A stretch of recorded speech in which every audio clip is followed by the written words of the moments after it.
सिंहासन का महत्वाकांक्षी राजा भोज 29वीं बार सिंहासन पर बैठने की कोशिश करता है।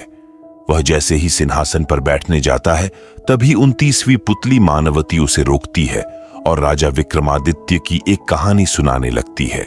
इस बार पुतली राजा भोज को महाराज विक्रमादित्य की बहन की शादी की कहानी सुनाती है। एक समय की बात है, महाराज विक्रमादित्य भेष बदलकर राज्य में घूम रहे थे और चलते चलते वो नदी के किनारे पहुंच गए और वहां चुपचाप खड़े हो गए। अचानक उन्हें एक आवाज सुनाई दी। वह तुरंत वहां पहुंचे जहां से आवाज आ रही थी।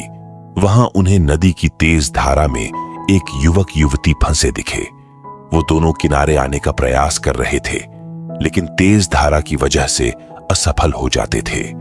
यह देख महाराज विक्रमादित्य फौरन नदी में कूद गए और दोनों को सकुशल बाहर निकाल लिया। नदी से बाहर निकलने के बाद युवक ने बताया कि हम दोनों परिवार के साथ नाव से कहीं जा रहे थे। बीच भंवर में हमारी नाव फंस गई। वहां से निकलने की हमने बहुत कोशिश की, लेकिन सफल नहीं हुए। हमारे परिवार के बाकी सदस्य उस भंवर में ही फंसकर मर गए। बस हम दोनों ही किसी तरह तैरकर यहां तक पहुंचे थे। महाराज विक्रमादित्य ने दोनों से उनका परिचय पूछा। युवक ने बताया कि हम दोनों भाई बहन हैं और दूर एक देश के रहने वाले हैं। राजा ने कहा कि आप चिंता मत करें, आप दोनों को सकुशल आपके देश भेज दिया जाएगा। फिलहाल आप दोनों हमारे साथ चलिए।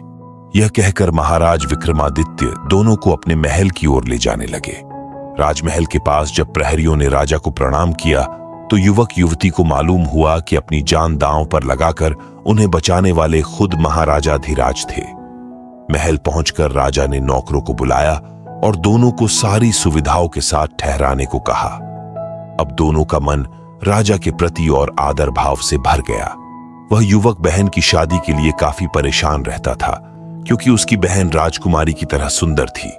इसलिए वह चाहता था कि उसकी शादी किसी राजा से हो, लेकिन खराब आर्थिक हालत की वजह से उसकी यह इच्छा पूरी नहीं हो पा रही थी। अब वह महाराज विक्रमादित्य से बहन की शादी कराने का प्रस्ताव रखने की सोच रहा था। यह सोचकर उसने बहन को ठीक से तैयार कराया और उसे लेकर राजा से मिलने राजमहल में गया। राजमहल में पहुंचने पर महाराज विक्रम ने उससे हालचाल पूछा और कहा कि दोनों के जाने का प्रबंध कर दिया गया है।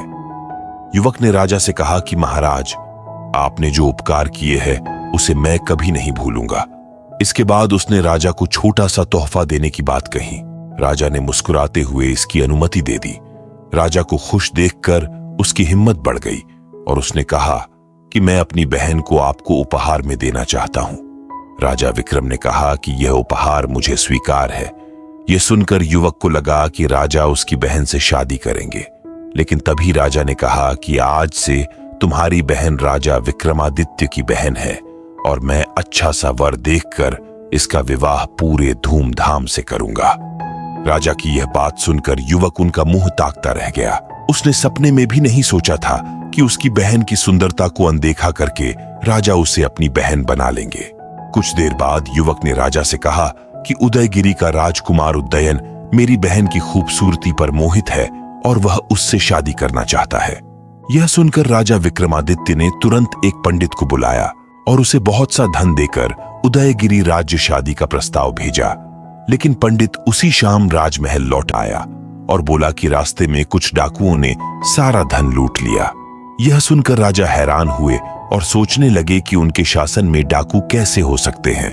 इस बार उन्होंने पंडित को अपने कुछ घुड़सवारों के साथ धन देकर भेजा। साथ ही उसी रात राजा विक्रमादित्य खुद भेष बदलकर डाकुओं का पता लगाने के लिए निकल पड़े। वह उस जगह पहुंचे जहां पंडित को लूटा गया था। वहां उन्हें 4 आदमी बैठे दिखे। राजा समझ गए कि ये वही लुटेरे हैं, जबकि उन चारों ने राजा को कोई गुप्तचर समझा। राजा ने उनसे कहा कि डरो मत, मैं भी तुम्हारी तरह चोर ही हूं। यह सुन चारों ने कहा कि वे चोर नहीं बल्कि इज्जतदार लोग हैं। राजा ने कहा कि बहाने मत बनाओ, मुझे भी अपने दल में शामिल कर लो। इसके बाद चारों ने अपनी अपनी खूबियां बताई। एक चोरी शुभ मुहूर्त निकालता था, दूसरा परिंदे व जानवरों की भाषा समझता था, तीसरा गायब होने की कला जानता था और चौथा कठिन से कठिन यातना झेल सकता था। ये सब सुनने के बाद राजा विक्रमादित्य ने उनका विश्वास जीतने के लिए कहा कि मैं कहीं भी छिपा हुआ धन देख सकता हूं। जब चारों ने यह विशेषता सुनी तो उन्होंने राजा को अपने दल में शामिल कर लिया। इसके बाद राजा विक्रमादित्य ने चारों के साथ मिलकर अपने ही महल में चोरी करने की साजिश बनाई। वह चोरों को उस जगह पर लेकर गए जहां शाही खजाने का थोड़ा हिस्सा छिपा हुआ था। चोरों ने सारा माल बटोर लिया और निकलने लगे, लेकिन तभी सुरक्षा कर्मियों ने चोरों को पकड़ लिया। अगली सुबह चारों को दरबार लाया गया। वो डर से कांप रहे थे। उन्होंने अपने साथी को सिंहासन पर देखा तो दंग रह गए। वो सभी सजा की प्रतीक्षा कर रहे थे, लेकिन राजा ने उन्हें सजा न देकर माफ कर दिया और उनसे फिर से चोरी न करने और अपने गुणों का इस्तेमाल दूसरों की भलाई के लिए करने का वचन लिया। चारों ने भी अपने राजा की बात मानी और अच्छे इंसान की तरह रहने लगे। बाद में राजा ने उन्हें अपनी सेना में शामिल कर लिया। वहीं राजा उदयन ने भी विक्रमादित्य की मुंहबोली बहन से शादी का प्रस्ताव स्वीकार कर लिया। शुभ मुहूर्त में दोनों की शादी धूमधाम से की गई।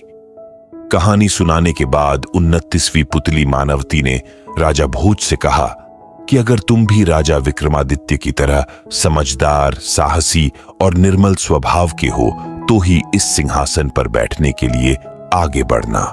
इतना कहकर 29वीं पुतली मानवती वहां से उड़ जाती है और राजा भोज सोच में पड़ जाते हैं। कहानी से सीख, इस कहानी से यह सीख मिलती है कि हमें अपने अंदर सेवा की भावना रखनी चाहिए और समय आने पर चतुराई से काम लेना चाहिए।